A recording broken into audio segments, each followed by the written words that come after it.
Confusing होता है, मतलब होता तो है, मुझे भी स्टार्टिंग में इसको समझने में दिक्कत हुई थी, लेकिन फिर मैंने जब इसको क्रिएट करा मुझे समझ में आ गया कैसे होता है। तो जब भी मार्केट अपने आप को पॉजिटिव करने की कोशिश करती है नेगेटिव से, ठीक है, तो वो जो सेकंड पॉइंट होता है ना पॉजिटिव का, यानी कि ये जो पॉइंट होता है, जैसे यहाँ से तो ये अपने आप को ऐसे करके नेगेटिव लेके आ रही है भाई, यहाँ से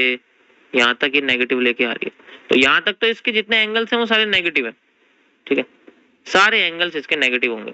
और ये धीरे धीरे करके ना पॉजिटिव हो रहे होते हैं। ये देखो धीरे धीरे करके पॉजिटिव हो रहे होते हैं,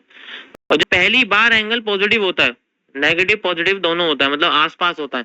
उसके बाद जब पहला पॉजिटिव आता है, यहाँ पर पहला पॉजिटिव जब आता है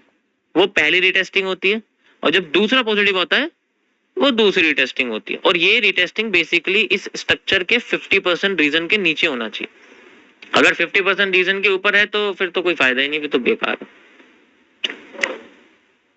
क्योंकि 50% तक तो मूव चाहिए हमें,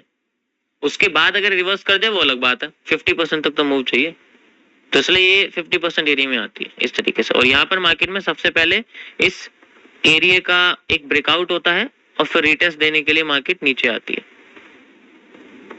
ठीक है। ब्रेकआउट में ब्रेक ऑफ स्ट्रक्चर फेल होना चाहिए, यानी कि नीचे वाला ब्रेकआउट फेल होना चाहिए, और फिर मार्केट इसके आधे हिस्से से ऊपर भाग जाए,